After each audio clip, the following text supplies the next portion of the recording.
author. He's got to go in the middle. Hello. Test. Okay. This was supposed to be your seat, huh? Oh, no. Oh, great. Hey, guys. Good evening, everyone. Anybody at the game last night? Nobody? Anybody watch the game last night? Oh, Dan, you were there? You watched it? Okay, we're going to have the experts talk about that game. So we're going to jump right into it because should be green button. Hold that button right there. There we go. Great. So welcome to Sinai Temple. This is very exciting for me. As I've told Yaron, if I wasn't a rabbi, I'd like to do what he does and what Ramona does. And he said we should trade spots. So last night I said, why don't you go to the board meeting?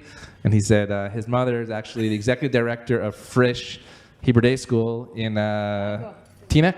It's in Paramus. Paramus, New Jersey, for 25 years.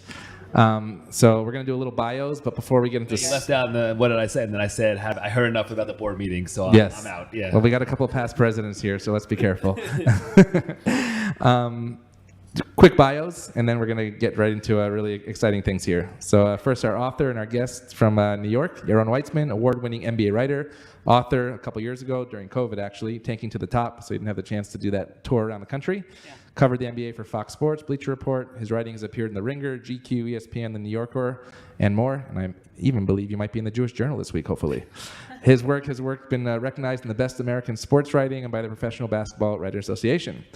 Ramona Shelburne, NBA insider, senior writer for ESPN, regularly contributes to NBA's coverage, NBA Today, ESPN Radio at SportsCenter, writes for ESPN.com, ESPN app. It's a whole long thing, but I'd rather just get right into conversation.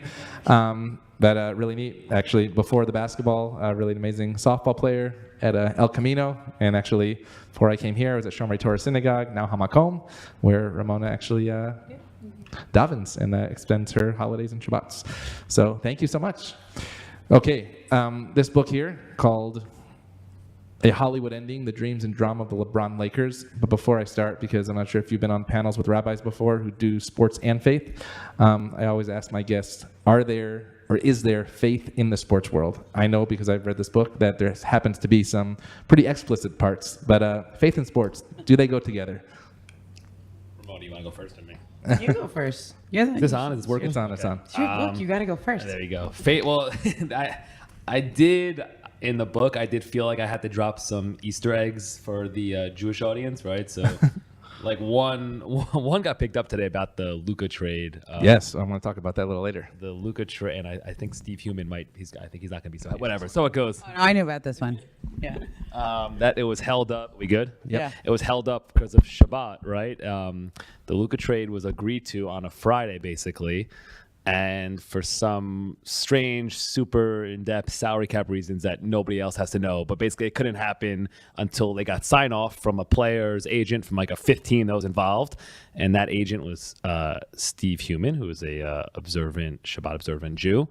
And therefore, they couldn't get the sign off, and the trade then happened on, if you remember, happened Saturday night, and that was the reason why. So yeah, some of that I dropped some of those. There's a Matzah Brai reference. Havdalah in New York or Havdalah in LA? It's a good question. I assume LA time, honestly. If he's got to answer the phone. It was like 9:00.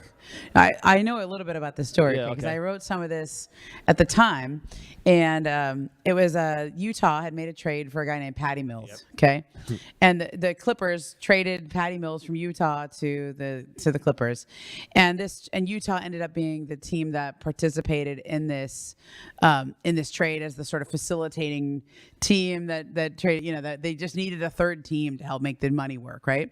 So Utah could not participate in the trade unless that Patty Mills trade had been cleared and gone through. Okay, and Stephen Human, who's an observant Jew, and he was celebrating Shabbat. Like everyone in the industry knows that like you cannot get a hold of Stephen Human on Shabbat. Like his phone is off, and it's pretty unbelievable for like a really high-powered CIA agent who represents players, coaches, etc. Like one of the biggest agents out there. It's to not do business and like really truly observe Shabbat. And this trade was going to go through at 9 p.m. Pacific. Okay, so that's like midnight Eastern or so. They wanted it to go through right then because The Lakers were in New York. New York. I was They at had that just game, played yeah. the Knicks, right? They had just played the Knicks. And the game gets over, let's say it gets over at 10 o'clock, 10:30. They're in the locker room. They didn't want the trade to break while the players involved were still in the locker room. And they kind of had to, like, they were trying to make sure it was all done before, though, the players involved had gone to bed because they were supposed to fly out in the morning. So, like, you don't want Anthony Davis or Max Christie, who are involved in the trade. You don't want those guys going to bed and then getting woken up at 6 a.m. by somebody telling them, hey, do you know you got traded a few hours? Like, the biggest trade ever just happened and you slept through it. And by the way, you got to get on a plane. So there was like this window where they had to get it. I think the story came out around 9 p.m. Pacific, which was midnight. Yeah. So it was like literally this little window, and they almost didn't get. Everyone was like, what time is it Shabbat in LA? What time is Stephen Human able to answer the phone? And I know, just like backstory wise, that like there are people who know where Stephen lives with the agency that like are that go to his house and like physically will go to his house and like get a hold of him if they have to, because there's certain things that can't wait. Now, it didn't come to that, okay, because they ended up getting a hold of him, but they like knew exactly what time Shabbat was. So let's say it's like the sundown was 6 o'clock. They got to him by 7 or something.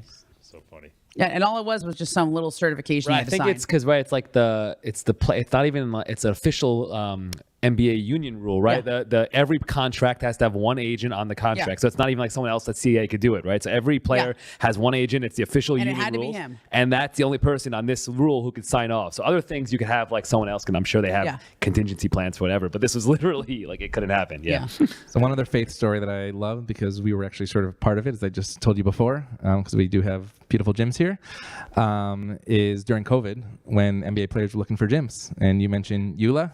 And just I can say publicly now, we had a couple NBA guys here getting through the door. And tell us about that story. How did you find out about that? And the Jewish community sort of, I guess, saved the NBA in the bubble. It did. So I've learned that when you report on NBA stuff, sometimes you can just do. Actually, the Lakers are unique on this. I learned as I started this early on that, like, I'm sure Ramona gets this a lot in her world and all the time too, where people ask you what you do, and you say I cover the NBA, and they start telling you, oh, I know X person, Y, whatever, and most of the time it doesn't check out. But I learned very early on with the Lakers that I would say, oh, cool, tell me who, and like, can you connect me? And like every now and then, more frequently than not, just think about LA and the Lakers and basketball, there's somebody who knows somebody who's like, it's actually a legitimate connection. So that was somebody who was helping facilitate some of the gym stuff. I got connected and like was telling me that during COVID they were working, everyone's here. These guys all live in LA. Gyms were closed. LA specifically was even more things were even more closed here. So where do you get a gym? And if you're living in Beverly Hills, and I'm learning LA a little bit, right? But I think where do you go? You go to the Jewish schools. So the Lakers were doing all these private. The NBA had rules that you couldn't, like, they were all these COVID rules. Basically, you couldn't have official practices even when everyone knew the season was going to You be guys want to know where one of the best runs in the NBA is every summer? Go ahead. Shall Have It Academy. Yes. Shall Have It, man. That's where one of the it actually made sense. I got invited to this. There's a trainer. His name is Drew Hanlon. He trains like Jason Tatum and Joel Embiid and Chet Holmgren. He's got a bunch of guys that you've heard of. Tyrese Halliburton. He oftentimes uses the gym at Shall Have It, and it totally makes sense because they have great security. A lot of these guys Checking are the rolling boxes up here, in like Ramona. really Keep going. nice. They're rolling up in really nice cars. It's very private. Like, no one's gonna mess with them there. You're not opening it up to like just the general population. No one's gonna walk in and So when they block the gym off, they block the gym off. Although there are like day school or campers like who walk by. It's really funny. But like I've been there and I was like, oh, I totally see why this works. Sure. So we had that. We were Bulls affiliated during that time for a player, and this player wanted to come at 8 a.m. instead of 6 a.m. I said, look, school's going to be here. I don't care. Well, everybody seemed to have PE at 8 a.m. that day with one of the Bulls in the gym, and it was pretty awesome. But I would say it gave a humanity to the players, and they got to see us. And just say one last word on the Jewish aspect, and then we'll dive into this book with anti-Semitism and with some of the anti-Semitism that leaked into the NBA. And I had the opportunity to actually be on that desk with Malika and Richard Jefferson. it allowed those players who might not have seen the Jewish community to actually see us and to understand us and to just have a hand in having a conversation when things might go wrong in other places, saying we're just people just like you.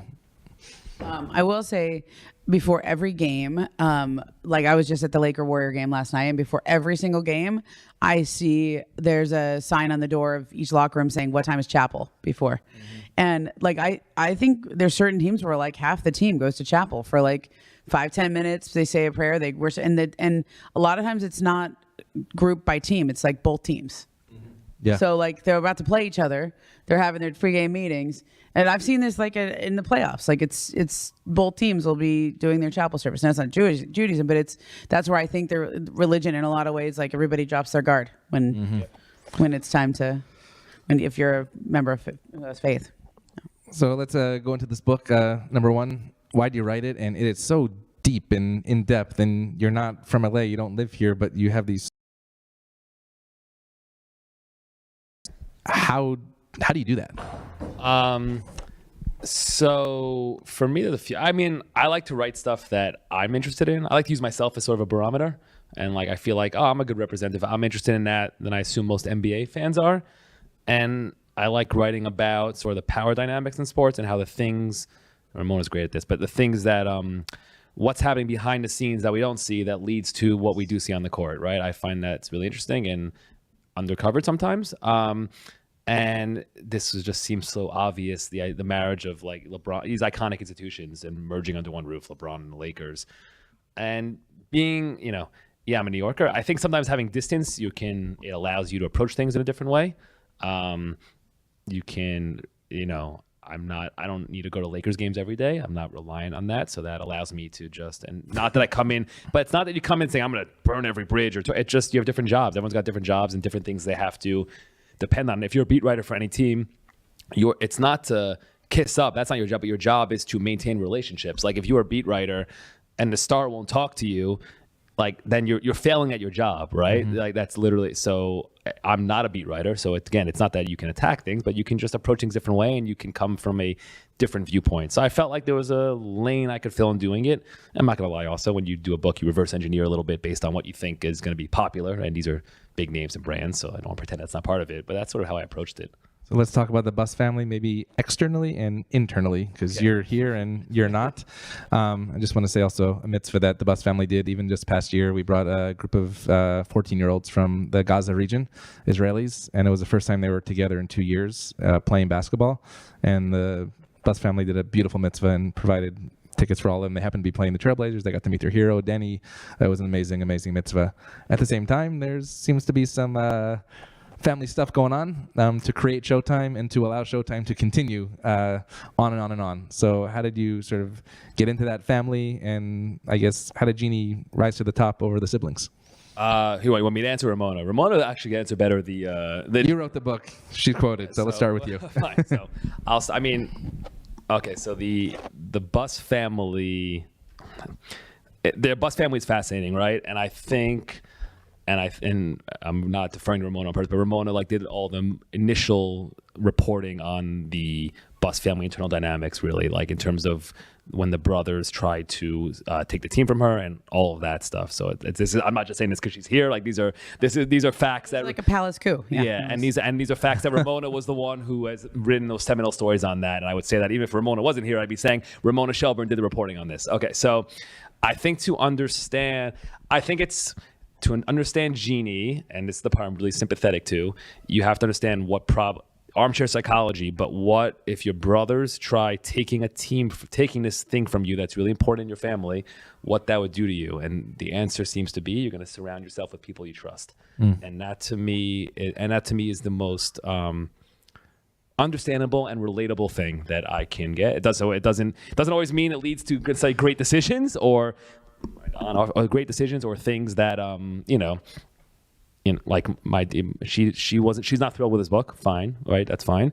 But I do understand. So that's kind of how my answer would be to that. And when you say people who she can trust, I obviously read the book. Who are those people? Yeah, this was Rob Pelinka, who was Kobe Bryant's agent for years, and so that's one guy. And then the Rambus is Linda and Kurt. Linda specifically, who is her best friend for years. I mean, it's also the most Bus family thing that Linda dated. Did Linda go out with Linda's sister went out with Dr. Bus, or went out. I don't know what phrase you want to use for Dr. Bus, but it's just whatever phrase. But I think that's just also a great LA thing too. For sure. And what did that look like on the ground these many years working with the Bus family and creating the Showtime that we know?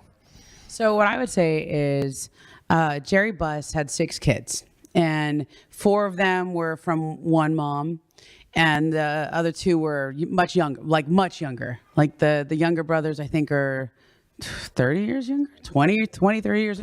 So there's 4 that are like the older siblings and 2 that are like the much younger siblings. And when he was just figuring out, yeah, there was one surprise that they literally that we know of. Right. Okay. Could be more. Don't know. But when he was getting close to, he had I forget what kind of cancer it was, but he had cancer for a while, and he had done up his will and stuff. He created what was called like a closed trust. Okay. And it's always been very interesting because he wasn't the most involved father. I mean, he had a whole life, very active social life, if you've watched Winning Time, if you're around LA at all. But he was like he had a relationship with each of his kids. And I think for years, to me, the most seminal story that was written on them was the Sports Illustrated story that, kind of cast them as a Shakespearean family, where who was going to succeed the father? Who was the father going to leave the crown jewel of his empire to the Los Angeles Lakers? And over time, he kind of gave each of the brothers and sisters an opportunity to prove themselves. So Johnny, the oldest, at one point he got the Lasers, which was the soccer team. He ran the Sparks. Jeannie worked in the Forum, and this is where the relationship with Linda Rambis goes way back. And there's also another couple people that they go back decades. They all worked in the Forum office, and my understanding of the relationship was that Linda was hired she's older than a little bit older than Jeannie, and Jeannie was still a college student, and I think there was a thought that she was going to leave USC, like drop out of college and just work in the Forum office. And Dr. Buss was like, no, you finish your degree. And Linda was kind of put in place to be like, make sure she doesn't stop college. Okay. Like, make sure, like, you're going to be the big sister here, make sure she finished. She did. They have known each other since they were in their, I guess Jeannie would have been her early 20s. Yeah. Linda's probably just, I don't know how much older she is, 5 years, something like that. And they've worked really, really closely together for years and years and years. And I think there's almost no 2 people that understand the Laker brand more than Jeannie Buss and Linda Rambis. And over the years, like, I describe Linda, and I've said this on the radio before, so it's not a state secret. I think that she is one of the most underrated executives out there. And I think because she's a woman and because she's seen as Jeannie's best friend or whatever, people oftentimes put her in a category of like, oh, she's just the best friend. No, like, this woman deals with agents, star players, etc. Like, I would describe her as sort of Olivia Pope in Scandal. Okay, like she handles things. She handles things, right? Like for the whether big, small, whatever. And so when Jerry Buss he's kind of coming to the end of his life, this trust is set up where he sets it up where Jim Buss, who is the second eldest son, he's had a position in basketball ops. He's going to be the basketball guy, and Jeannie's going to be the business person because she's been doing that for 30 years. And Jim has been doing the basketball side for, I don't know, at that point, maybe just 5-10 years. Came in late. Came in late. It's kind of a late bloomer. Came to number 2 job. Yeah, pretty quickly. And he worked under Mitch Kupchak for a long time, but he ascended to a certain high title there. And what was... I don't know exactly when it was revealed, but it was revealed right around his death, was that you kind of gave 2 people ultimate power. You kind of split it, but there has to be one boss. There has to be one person in charge.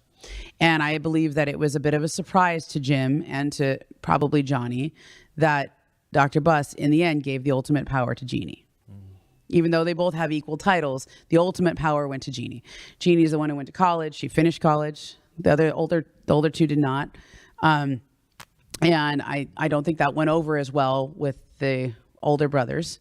And so pretty quickly, I forget, in your book you get into a lot of this, pretty quickly the older brothers who have sort of been dislodged from power, and then at one point Jeannie fires her brother and fires Mitch Kupchak, and it was a very cloak and dagger, dark night thing. Like nobody saw that coming. I mean, I guess you could see it coming when she hired Magic Johnson, but it was these are the two eldest brothers who probably from the moment they were born, or at least when they knew what their dad had, thought this was their birthright. So now all of a sudden you're not involved, except for you get a yearly check. And I think that didn't go well, and that's why they tried to stage a palace coup. And it's the details of it are very interesting, and how they tried to do it and how she sort of sniffed it out and thwarted it. I can simplify it and say I think she had a much better lawyer. She had a really good lawyer. He's very Adam very, Streisand. very I don't know if you guys know. Yeah, Adam Streisand's really good. He's Steve Ballmer's lawyer when he bought the Clippers. If you know, he's an estate attorney. His name popped up in the Rupert Murdoch stuff recently. His name pops up with Britney Spears. He's a very well-known attorney here in Los Angeles. She had a great attorney, and she basically got it to where that's not going to happen anymore, right? Like she's really in charge now. And I think that summer, and this is the part that I just being really close to it, the summer that LeBron comes was one of the most bizarre times I've ever covered in sports. That summer where they try to trade for Anthony Davis during the year. It doesn't happen. So now Jim and Mitch Kupchak have been fired. They've been replaced by Magic Johnson and Rob Pelinka. Magic Johnson was trying to trade for Anthony Davis all year. It creates a really bad scene with the locker room because all these guys think they're getting traded all year. The team doesn't do well. LeBron's hurt. It doesn't actually happen that they get the trade done. And then Magic, on the last game of the season, holds an abrupt press conference and just says, I quit. Like, I'm not going to do this anymore. Then, like a week later, he goes on First Take and says Rob Pelinka's a backstabber. And this is after, they had already kind of tried to mitigate the situation, but he did it anyway.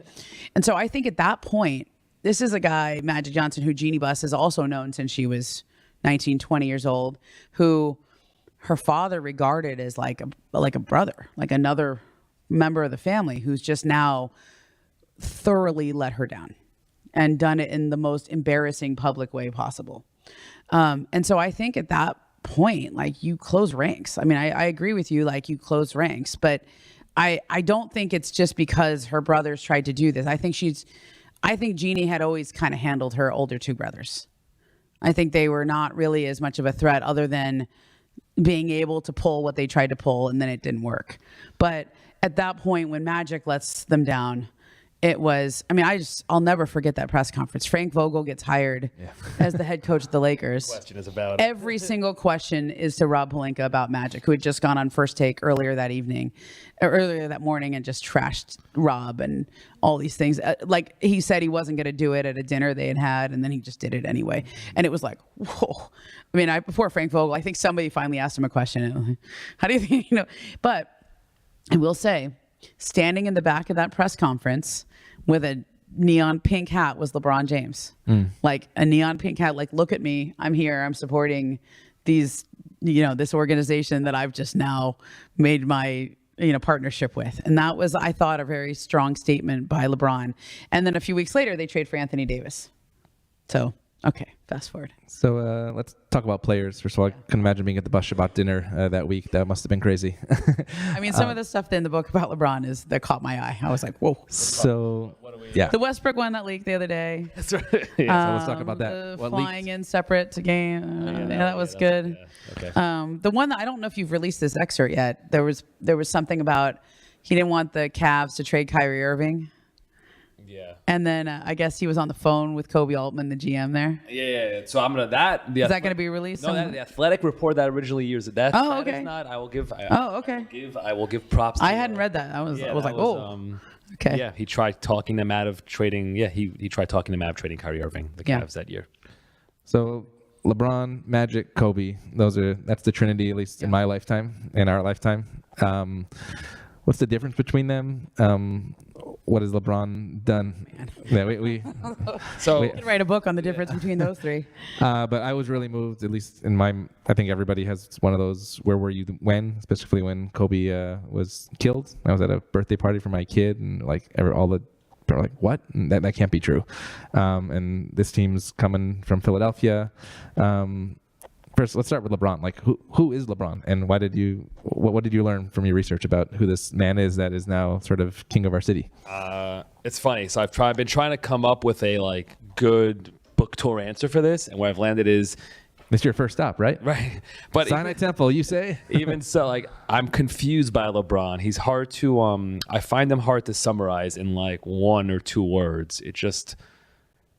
I've been thinking about a lot about this with the and this is in the book, but with the Hennessy ad, right, that happened recently. My gosh. So I was thinking a lot. You guys aware of this ad? So where he puts this tweet out for this ad. So, and I was thinking a lot about this because I don't care, not that I care about it, but a player's cashing out is God bless. I don't that's fine, but for the guy whose legacy is going to be about player empowerment and the players are in control. And me and my guys, not only players, but we operate our own agency. We start Clutch. We start our own companies. We do uninterrupted entertainment. We're the bosses. We're the power. We're gonna dip our toes in political waters at times. He's pulled back a little bit on that, but I put a lot of that stuff in the book.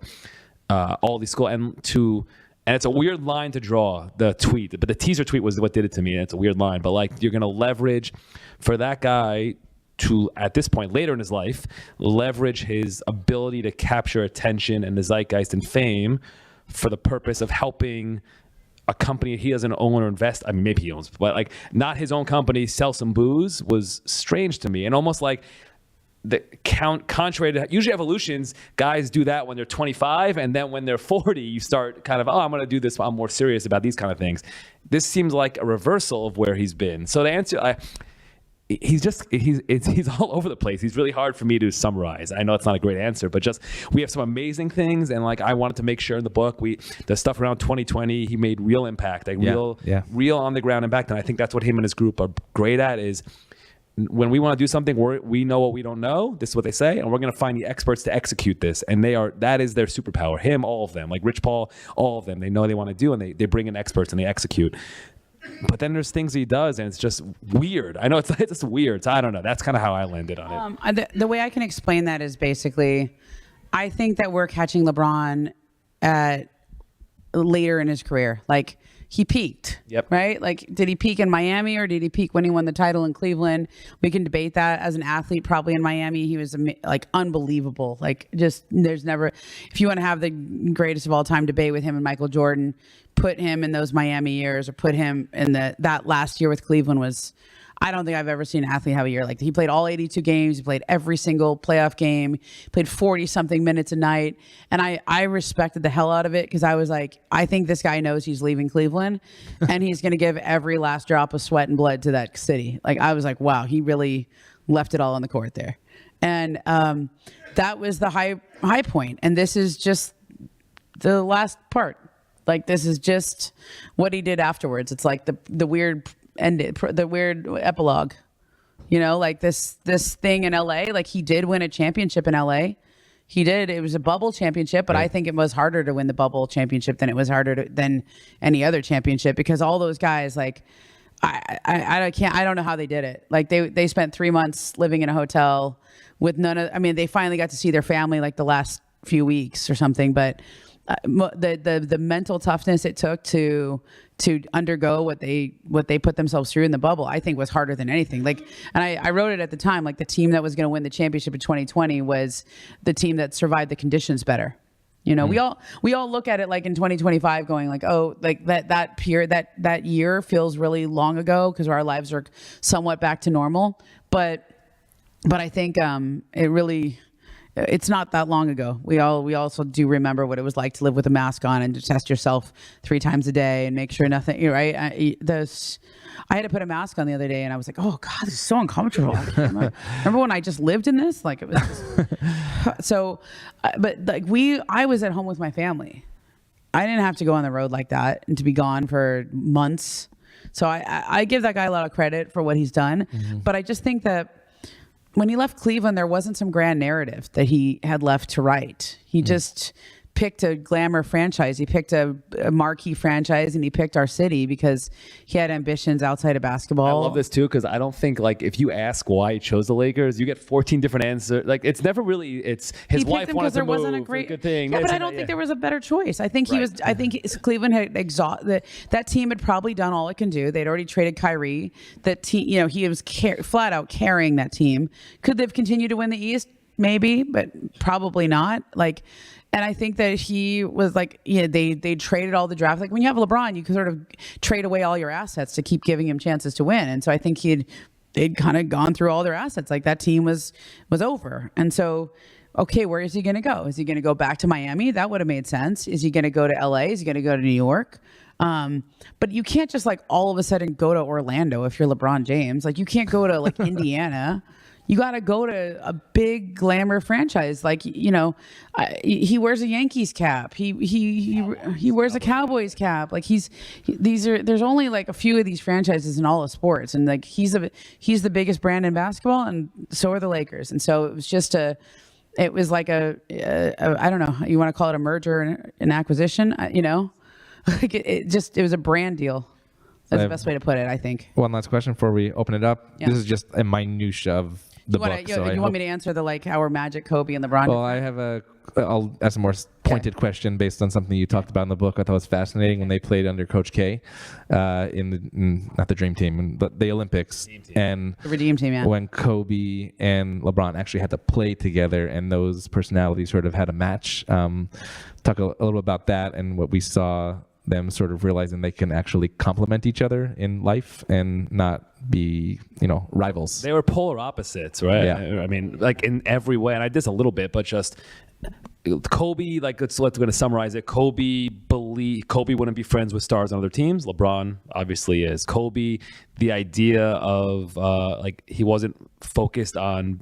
Everything was about basketball. After playing career, it shifted, but it was all about basketball. LeBron, obviously, the main thing is a phrase he loves, but he obviously always had interest and want to do things outside. Even the way they approached the game, like Kobe, last shot is going to shoot over 4 people. LeBron, I remember so many first take segments of, should LeBron have passed the open man with them the last shot, right? Like even that. And Kobe, it was just so opposite. Even within Nike, they hung out with different people, and I don't think Kobe fully understood it. And it's actually interesting because in LA, I mean, you guys will know this better than me, but I think then you have Lakers fans start taking up the baton of like, we're going to defend Kobe. And as LeBron and Kobe are pitted against each other a little bit in terms of whose league is it, we're going to take up the baton of Kobe, and therefore the way Kobe acts and plays, that's what we're standing up for. That's what we're defending. And I do think that impacted the reception that LeBron received and has gotten since being here. Like, it's like you're arguing, I'm trying to think of what the metaphor, the comparison, but you're arguing for something. This is actually the way. Oh wait, now I have to flip a little bit and go that way. So they were opposites. Right. So the Redeem Team, someone told, I think it was Tayshaun Prince maybe told me the story. I'm forgetting who. They're practicing, and Kobe, like the whole team's going on practice, and LeBron sees Kobe coming out of the hotel gym, basically already finished his morning workout, and LeBron pulls him aside at some point and says, we need you to work out with us. Like, we're a team here. And it's interesting. I mean, but it's funny part about that is all true. LeBron's a leader, but then when the games, that final game, it's one of my favorite random basketball games to just watch in memory. I remember staying up to watch. It was like up at 4 a.m. the gold medal game against Spain. And like, if you want to see the definition of like the alpha athlete, it's Kobe in that last. Was it quarters? I guess it's quarters, right? Kobe in that last quarter just taking over that game in a way where everyone's deferring to him. Even with LeBron and all these guys, it's like, no, it's still Kobe's team. So I don't know, it's just the whole dynamic's fascinating. I think that part of the story at the end, you said that what Kobe said to LeBron, well, then get here at 7:30 in the morning, and then we'll practice together. It's good. Yeah, it's these things. It's just, it's interesting when you merge the personalities. For nice. Sure. So I want to welcome everybody into the studio and get a chance to ask. This is First Take. Sinai Temple. Daniel. So I have a quick. Sorry, first of all, I don't know if this is on. I mean, I hear you fine. Thank you for being here. Really appreciate it. Appreciate your insights. First quick question is, who do you talk to, the two of you, when you're excited about something in the NBA? When it's an exciting game, when you're up at whatever time and you're watching double overtime last night, or when there's a trade? And then the second question is, there was a huge sale, obviously, of the Lakers. Life-changing, crazy money. And if you went to the game last night, nothing changed. It was the same people were sitting in the same seats. Jeannie's still there doing her thing. There's no presence of the new ownership. He was there. Mark Walter was there. But you didn't feel any difference or any. Is there something happening? Are they going to make moves? I can answer that first part. I think nothing is going to change immediately. I think that part of the reason why Jeannie basically chose to sell the team to him, like $10 billion is kind of a Godfather offer. But I think he had formed a real partnership with her over the years. So I think that this wasn't just some guy who came in with a big check. This is somebody she's gotten to know very well. He's a limited partner for the last few years. He bought 25% of the team, or 26% a little while ago. And then he was he's been on, in their corporate meetings, and they've gotten to know each other. But he wanted her to stay on because I think what he realized is that the most valuable thing that he was buying is the brand. Like, the Laker brand to me is arguably the most valuable brand in all of sports. I mean, just name a team all around the world. The Cowboys, okay, but in other parts of the world, do people know American football as well? Like, would you go Yankees, but is baseball as big in other parts? Basketball really truly is outside of soccer, maybe Real Madrid, maybe. But I mean, I think the Laker brand, and who are the builders of that brand? Jeannie Buss. And I still want to give credit to Linda Rambis too, because I know that she doesn't have a title that makes you think that, or she's not forward facing. She's sort of loosely based on the character in that Running Point show on Netflix. She's loosely based on one of the characters, loosely based. Okay. I can't remember Allie, and it's like Allie in the show. I actually like the show, but I think I was also endlessly fascinated when I was playing. Because it's kind of like it's loosely based on the characters, but not really. But anyway, I think that those are the keepers of those are the people who built that brand. And one of the things I'll say, and this is something you should know about the Lakers and why they are who they are. So Magic Johnson does that. Steps down and trashes the franchise on First Take, and it's really damaging, I think, to everyone publicly and privately. But guess what? All is forgiven, because his importance as a Laker legend, as a brand ambassador, as a person in Laker lore, and to the fans, to the city of Los Angeles, supersedes everything. And I think that that's where, understanding how important those legends are, but also recognizing in business and how you treat people. There's times where people in your family do bad things. Like, her brothers tried to steal the team from her, right? Had to palace coup, but they're still part of the family. She still talks to them. They're not. And I don't know. I have respect for people who can get over things and move forward for the greater good, or for whatever you want to say the greater good is. And in this case, it's the Laker brand. It's the team. It's the larger picture. And so that's in terms of the sale. I know that he's going to have her stay on as the governor, but I do think I think it's 5 years that she got. It's something. It's not immediate, but it's not. A lot of Mark Cuban was supposed to have this too, but that didn't happen. I forget what I reported at the time. You have to have a certain percentage of the team to. Right? I believe she has 17 or 18% still, or the Buss family, or something like that. So I think she's going to be fine in terms of that. But we'll see when the sale goes through, et cetera. But I do think things will change over time. But she's still going to be in that role, and so will Linda for as long as they want to be. I'll answer the first question. Well, that's good on the sale. There's some fellow NBA writers who we nerd out about. I'll name them and a lot of making fun of players. Like last night, it was I wasn't watching the game. I was running around, but a lot of DeAndre Ayton law texts that were being thrown around. So Michael Pina at The Ringer, James Herbert, CBS4. I'll name them. Mike Vorkin of The Athletic. There's some of my good friends who would just group chats being silly with that stuff normally on that stuff. Can I join? Yeah, sure. That sounds so fun. Go ahead. So thank you both for coming, your insights.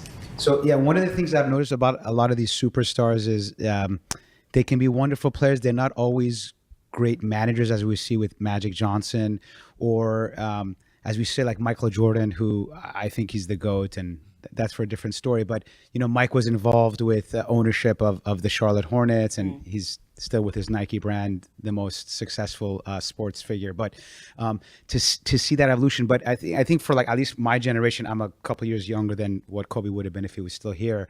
He was our baby. He kind of grew up with us, whereas LeBron had kind of, like you said, had been in his pinnacle. And one of the things I always remember from Michael Jordan is they asked him about politics and whatnot. He said Republicans buy shoes too. So one of the things with LeBron, and I enjoy him, but for me, I'll say a lot of us love LeBron because he's a Laker. It's not that I necessarily love LeBron, whereas we loved Kobe because of that. And so I think that's a very interesting dynamic, because I have friends who don't necessarily like LeBron because of views on talking about politics and things like that. And so, I have little kids, and so I kind of tell them, as you start to like idolize these basketball players or sports figures, enjoy them for what they are, and don't necessarily, take them out for other views in politics. And this is a whole different story. But, when we had, for example, Taylor Swift and some of these other people in Hollywood talking about politics and whatnot, I kind of feel like, they should stick to what they're good at, but not necessarily dive into other things that might not be in their expertise. So my thought, so two things. One, LeBron's actually been pretty reticent, aside from the, which you can, whether you're a Trump supporter or not, saying "you bum" was, I think, objectively funny in a tweet about Steph Curry. I think that was funny. Like, when LeBron was in 2020, it's very much an actions over words thing. Like, it was get out the vote, voting's important. Again, talking about the experts, he purposely, he said their whole drive was very purposeful. It wasn't go vote for Joe Biden. It was go vote. And what you want, we're going to make voting this fundamental right, this fundamental American right, which is not a political, it should not be a political debate point, right? We're going to make this a driving point. We're going to have arenas and all these things, and we're going to make these the places where, and that's LeBron and obviously, but he hired Adam Mendelsohn is his communications guy. He used to work for Arnold Schwarzenegger and really involved in the political world. And they worked with they brought in all these other experts. So I do think he's reticent of that. It's not about the politics. I think around 2020, a lot of people throughout the world decided that we were going to be all thought leaders. And I think not everyone is equipped for that. But it's not because, like, I don't know, I'm not equipped to be a thought leader, right? Like, that's okay. And I just think the times have changed. Like, correct. I just think, like, from 15 years ago to 10 years ago to 5 years ago to now, like, the country has swung back and forth based on, do you want to know who Taylor Swift's voting for? Do you want to know who LeBron's voting for? Like, her endorsement, like, it was going to be a big deal, whatever Taylor Swift said this election cycle. And then it didn't end up affecting the vote, I guess. She endorsed Kamala and she didn't win. So, do you want to hear from sports? So much of what LeBron was about and so much of his brand was this player empowerment and this idea that you're more than an athlete. You're more than, and then he kind of fought back on anyone who would say, what was the line? The shut up and dribble, right? Yeah. That now is, so when you cross the line, like that's more than cross the line. Then you fight back on that, right? Yeah, and he really pushed back. And I think he earned a lot of respect for fighting back on that. But did we swing too far one direction, or did he just decide, I don't want to fight this fight right now? I don't know. You'd have to ask him. I just know actions over words, right? So we haven't seen him take a lot of really strong political stances. And I don't think we've really seen much athlete activism since the last election. Really since 2020. 2020, 2021, 22. We went up to like the peak of it, and then it's kind of tapered off. So there's Oh yeah, okay, that's right. But that's about the only one I could say. And Taylor, obviously.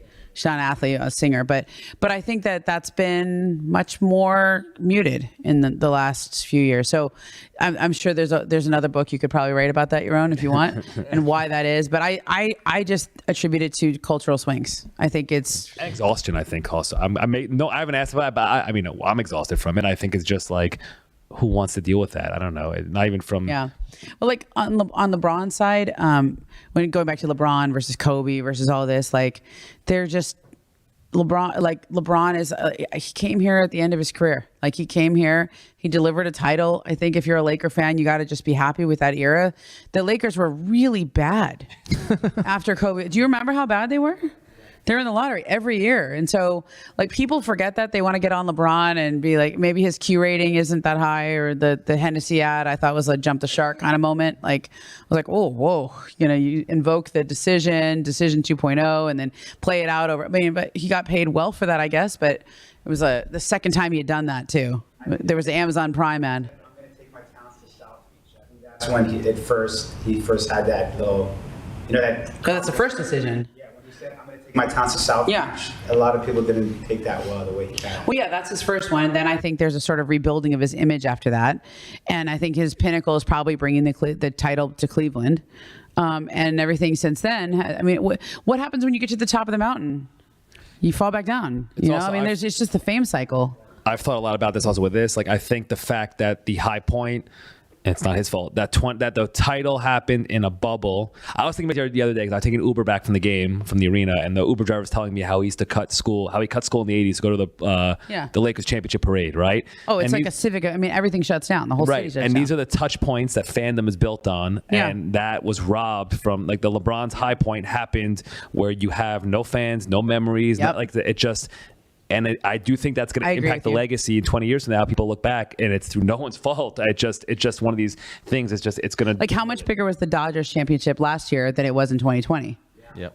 I remember both the Lakers. It was kind of a sad joke, but it was like if you win a championship and no one's there to celebrate it, did you really win a championship? It was how much bigger will it be this year? Last year when the Dodgers won, it was like the whole city shut down. It was great, and I've been to those Lakers championship parades. It's like you can't try. You just might as well stay home from work.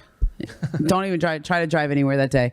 And so you're right. I think I actually feel for those guys in that 2020 team, because there's no, like, winning in Los Angeles is like unlike any other place. But probably winning with the Yankees is probably like that too. Okay, or oh my God, if the Knicks would ever win. Okay, but it could happen. It could happen. They were close last year. 72 or 72, 73. What is it? 73. She knows. You don't mess with Anna. But yeah, one day it'll happen. I don't know when, but I think that's it's like unlike any other city when you win and then they win and like literally no one's there to celebrate. So I do think it affects his legacy, and it's really not his. It has nothing to do with it. You can't control that. So I have one more question and then we'll close. Two. Sorry, Adam, Anna. Thank you again for coming. I did have two questions, kind of both on. We might only allow one. The first one is only the good one. I hope they're both good. I'm just messing with you. So the first one is a dynamic of the Lakers did draft LeBron's son, and how that has at all impacted. They did? Did you write about that? Yeah. How has that impacted the relationship and the dynamic and how the players view it? The second being, you already evoked describing the Bus family as a Shakespearean situation. Yeah. How do you see, if we're portraying it a Shakespearean ending for LeBron's career with the Lakers, as kind of the closing of the book? What is your prediction about what that will look like for you both? Can I take the Bronny one and then you take the other one? Okay. We'll allow two. Two have been submitted. Look, I'm on LA radio and TV. We talk about the Bronny situation all the time. I know the people who don't like it, and it's all this nepotism. Okay, have you ever been to a Hollywood studio? Have you ever seen like coaches in the NBA? The head coach of the Nuggets, you know what his name is? David Adelman. You know his dad was Rick Adelman. Like, the NBA is filled with nepotism. Like, I was just talking to one of the Laker assistant coaches, Greg St. Jean. His dad, Gary St. Jean. Been in the NBA. This is not new. It's just new with players because nobody has played long enough for their son to have a chance at making it. It's good enough, late enough in his career to force it through. Like that. And also to still be good enough. Like, there have been players who played a long time. Year 23 for LeBron is like unprecedented. Nobody's done that. But like most of the time when people are this old, the Yiddish where we call them altacockers, okay? Like, he's not an altacocker. Like, he's really good. No, they would have no power. He's amazing. LeBron's still top 15 player in the league.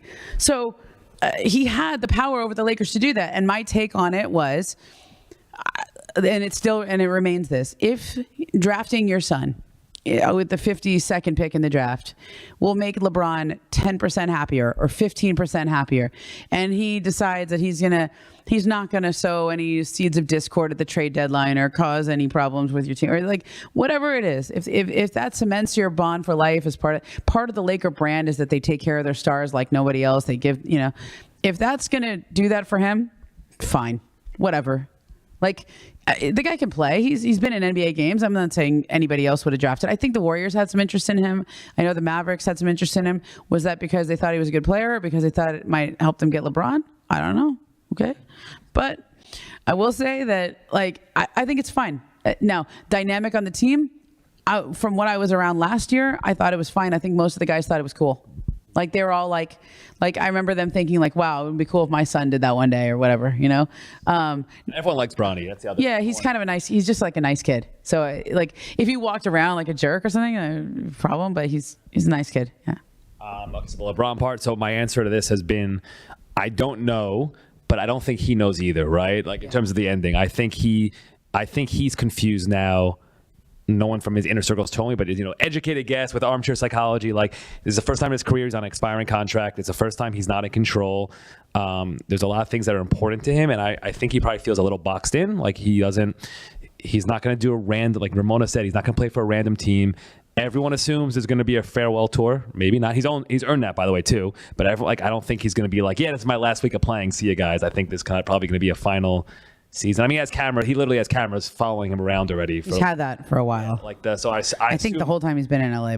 Like, there'll be a Netflix Last Dance. I see them in the locker room every time, and like, you can tell, like, when you're chatting him up at his locker, there are always people filming you. So like, that's going on already. So that's already there. So, and the Lakers are being pretty clear in their subtlety that, like, we're kind of good, right? Rob Pelinka was asked on media day about, I think Ramona's colleague David McGinnon, and I forget the exact question, but like a contract for next year, and Rob Pelinka said we'd love LeBron to finish his story with the Lakers, and I keep joking in parentheses, like, and we hope that's now. I mean, he didn't answer it really, and so I mean, so I think a lot of it, I think, is seeing how LeBron plays out this year, and I always say, like, I wish.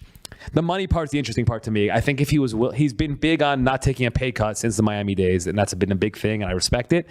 If I was advising him, I would say ignore that. Like, you're not going to be looked at as a scab. And if you take a lesser salary at this point in your career, no one's going to look at it like that. And take a lesser point and just, if you want to do the opening of your book, the story, the opening, literally. Right, talking about his value, right? Yeah.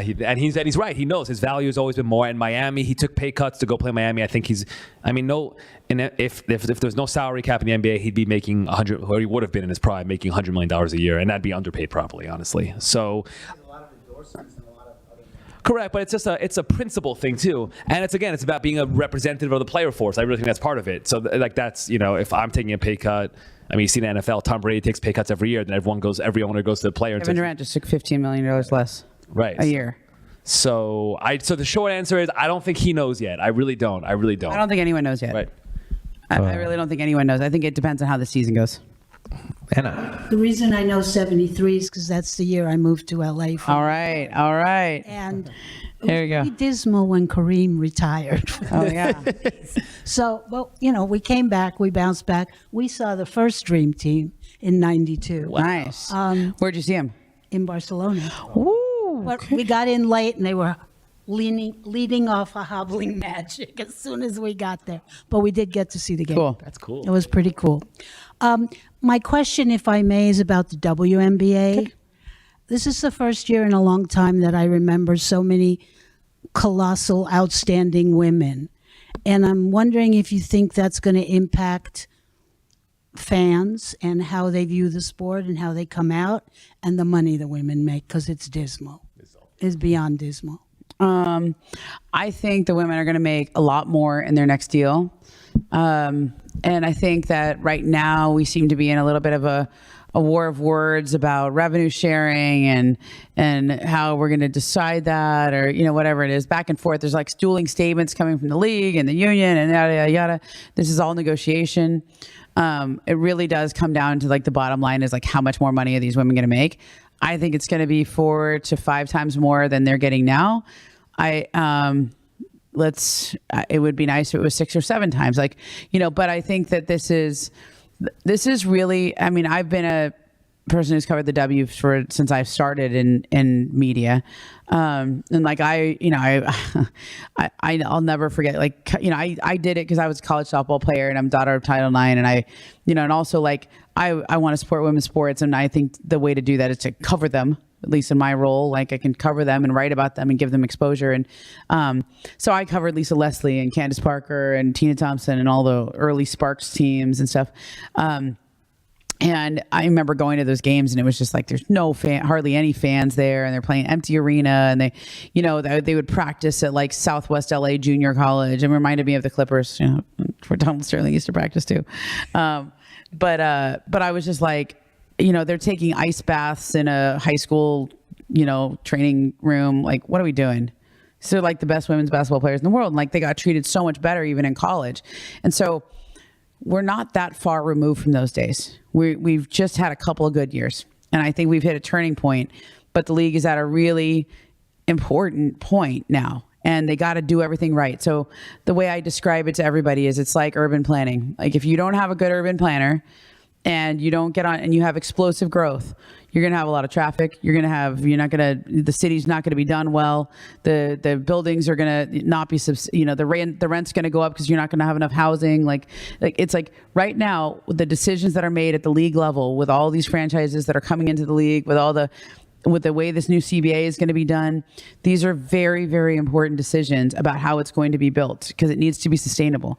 They've had tremendous growth. There's a lot of interest in the league, and it goes beyond Caitlin Clark. I mean, she might have been the tipping point. I think you would describe her as the tipping point, but like she didn't play most of this year, and the ratings have never been better.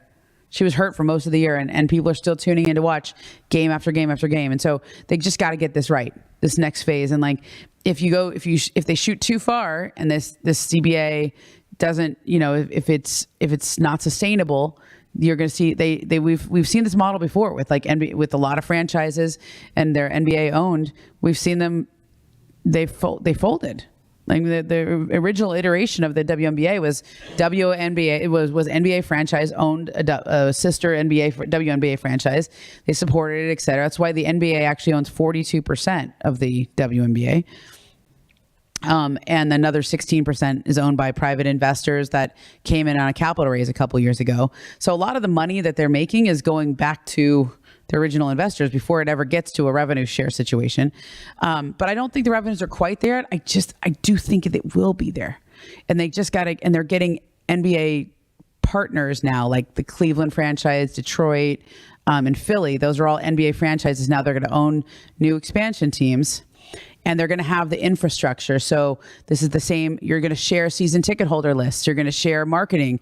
You're going to share all the business development. And they're being run like their NBA franchises. And the Valkyries are the biggest example of that with the Warriors. I don't know how else to put this. Like literally, there's the Valkyries and there's everyone else. Like if you look at all of the revenues that are coming in, if you look at the attendance, if you look at everything, like the attendance is up this year. Why? Because the Valkyries sold out every game at Chase Center. I mean, it was unbelievable. Their revenues are going to, I don't know the exact number, but I would just guess. Okay, I think it's more than double any other franchise, and that's their first year. So why do they make so much money? Because the Warriors make so much money. They're the Warriors and the Knicks are the most valuable NBA franchises in terms of how much money. They literally own a building called the Chase Center. It's an actual ATM. It's a bank. That's what they do. And so, I think Cleveland's going to be really good because they know what they're doing there. Josh Harris, another proud member of our tribe. Okay. Yes. He owns the Philly franchise, got top-notch people around him. That's going to be a success. Detroit, same thing. So it's going to be good, but we're not all the way there yet. Yeah. In the next 5 more years. Yeah. So this has been a real treat, I know for me, but I know for all of us to have experts in the fields that we love. Often I see more Sinai members at crypto.com than in the chapel. So it's really nice to see you here to bring them to this chapel, which is really beautiful. But sports and faith, I know that they go together, but to hear these stories and to know your commitment to the Jewish community, but also to the LA community and to the basketball world. It's really exciting. If you're watching online, make sure book came out just yesterday, A Hollywood Ending, The Dreams and Drama of the LeBron Lakers. With, Red, you can see that. I like that. I like that. There were like 3 Chagim in the last 3 weeks. And plenty of home time. Yaron Weitzman, author of also Tanking to the Top. You can make sure you get your copy either online, but also those who are here right outside. And we're looking forward to an amazing NBA season. Hope the Lakers and LeBron will come out on top. And we're really excited for Yaron Weitzman and Ramona Shelburne. Have a wonderful evening, everybody. Thank you. Thank you. Sure.